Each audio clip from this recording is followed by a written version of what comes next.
No Evangelho de hoje, vemos que o Espírito levou Jesus ao deserto por 40 dias para ele ser tentado por Satanás.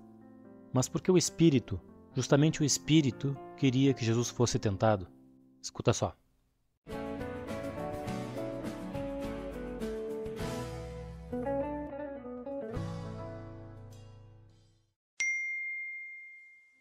Proclamação do Evangelho de Jesus Cristo segundo Marcos.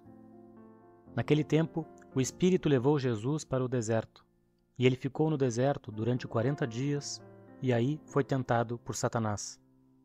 Vivia entre os animais selvagens, e os anjos o serviam. Depois que João Batista foi preso, Jesus foi para a Galiléia, pregando o Evangelho de Deus e dizendo: O tempo já se completou, e o reino de Deus está próximo. Convertei-vos e crede no Evangelho. Palavra da salvação.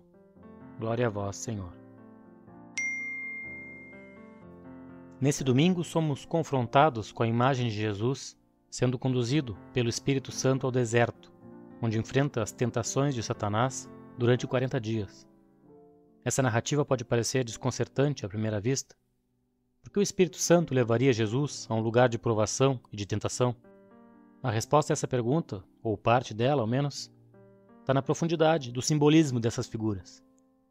O deserto, ao longo da tradição bíblica, tem sido um lugar de encontro com Deus, de provação e de preparação para grandes missões.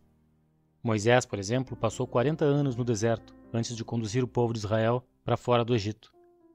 Elias foi fortalecido no deserto antes de enfrentar os profetas de Baal.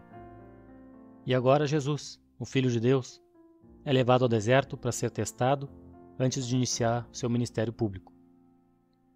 O deserto, na verdade, representa não apenas um lugar físico, mas também um estado de alma. É um lugar de solidão, onde a gente pode se confrontar com nossas fraquezas e tentações mais profundas. Assim como Jesus, somos confrontados com nossos próprios desertos ao longo da vida. Momentos de desolação, de incerteza, de derrotas, de luta interior. É nesses momentos que somos testados e nossa relação com Deus é posta à prova. Jesus, o Filho de Deus, encarnado na forma humana, enfrentou as mesmas lutas e as mesmas tentações que nós enfrentamos diariamente. E isso tem um significado poderoso, porque, em resumo, significa que não estamos sozinhos nessas batalhas. Significa que temos um exemplo vivo de como superar as adversidades e sair delas vitoriosos. Assim como Jesus se retirou para o deserto para se preparar espiritualmente para o seu ministério público, nós também somos chamados a buscar momentos de recolhimento e de comunhão com Deus em meio aos desafios da nossa vida, do nosso dia a dia. A Quaresma nos convida a seguir os passos de Cristo, dedicando um tempo especial para a oração, o jejum e a penitência. É nesse período de reflexão e renovação espiritual que podemos encontrar forças para enfrentar as tentações que surgem no nosso caminho.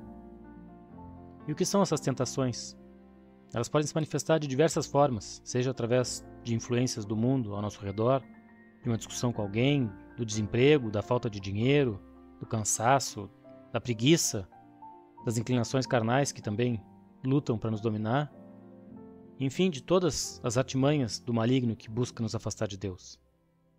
No entanto, assim como Jesus venceu cada uma dessas tentações no deserto, nós também podemos encontrar a força necessária para resistir e triunfar sobre elas. A palavra de Deus é a nossa arma contra essas armadilhas e enganações do inimigo. Ao mergulhar nela, podemos encontrar as respostas e a sabedoria de que precisamos para resistir ao mal e permanecer firmes na fé. A proposta para hoje é que tenhamos compromisso em fortalecer a nossa fé espiritual por meio da oração, do estudo da palavra de Deus, que dediquemos um tempo diário para nos conectar com Deus, seja através da leitura da Bíblia, da oração pessoal ou da participação na comunidade. Possamos também buscar o apoio e encorajamento dos nossos irmãos e irmãs na fé, compartilhando nossas lutas e encontrando conforto na comunhão.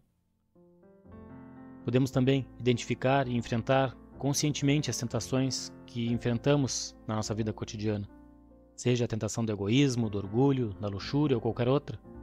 Reconhecer essas armadilhas e buscar a graça de Deus para resistir a elas. Que possamos aprender com o exemplo de Jesus no deserto, confiando na providência divina e resistindo ao mal com coragem e determinação. Que essa reflexão nos inspire a viver uma vida mais centrada em Deus, mais consciente das nossas fraquezas e mais confiante na graça transformadora que Ele tem para nós. Que possamos seguir os passos de Jesus, enfrentando nossos desertos com fé e esperança e sabendo que, assim como Ele, também seremos fortalecidos e preparados para as missões que nos são confiadas. Que Deus nos abençoe e nos guie no nosso caminho de discipulado. Em nome do Pai, do Filho e do Espírito Santo. Amém. Deixa aqui embaixo algum comentário, alguma partilha sobre o que mais te tocou hoje. E não esquece que nessa quaresma, Jesus te quer com Ele. Então, fica sempre com Deus.